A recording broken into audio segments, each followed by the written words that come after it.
Grazie Presidente Panzeri.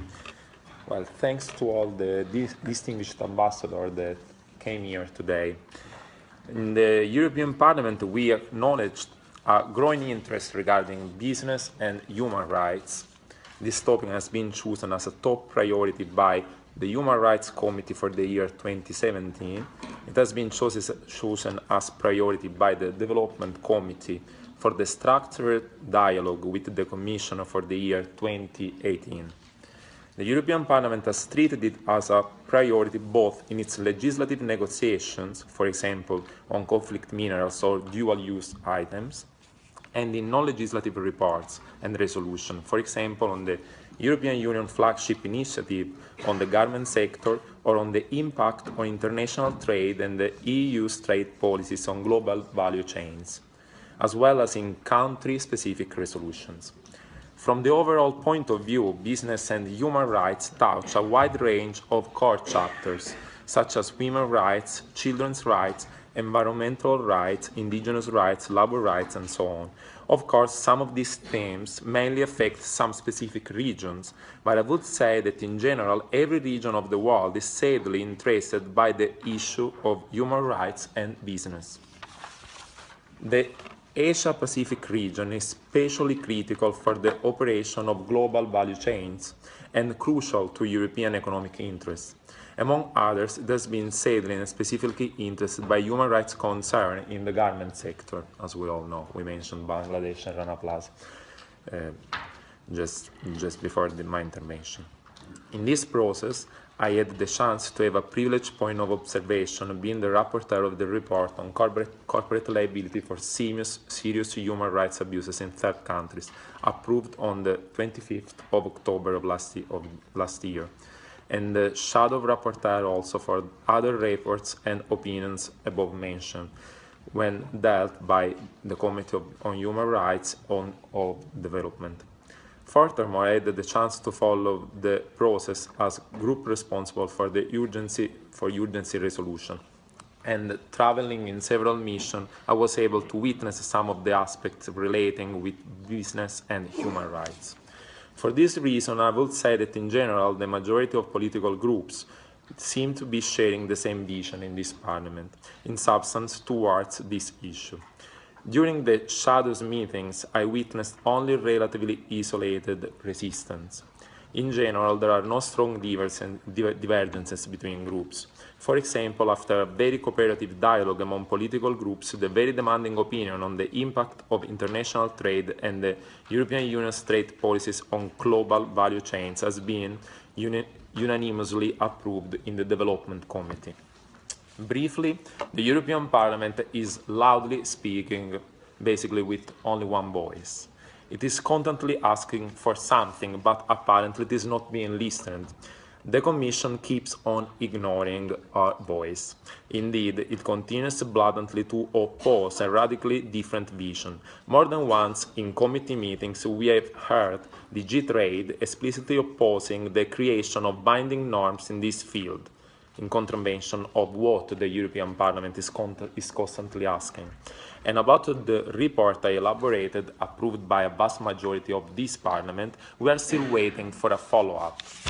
We need to have the right to receive a follow-up by the Commission in order to know what has the Commission done since the report was adopted with a view to taking follow-up action to the numerous clear requests from the European Parliament, and which among the several actions requested in the report have been selected as priorities by each of the DGs involved. In order to have an answer to this basic question, I tabled an oral question to the Commission in April. I received a trivial response that eluded all my explicit requests. Later on May, I also addressed Commissioner Mimica personally during the structured dialogue among Development Committee and the Commission. No answer also in that case. Finally, on June, the chair of the Human Rights Committee, Mr. Panzeri, sent an official letter to the Secretary General of the Commission, and again, we received no answer. I think this attitude is literally offensive for the role of the European Parliament and the European citizen that elected it, because we are the only elected body. Anyway, this attitude will not discourage me and my colleagues, and we will keep on asking a follow-up and denouncing everywhere this attitude of the Commission keeps on going in this way. What are we asking as a European Parliament? We advocate for a series of different interventions going towards the same direction: effectiveness in human rights protection. This can be achieved above all by means of binding rules at the national, European Union and international level.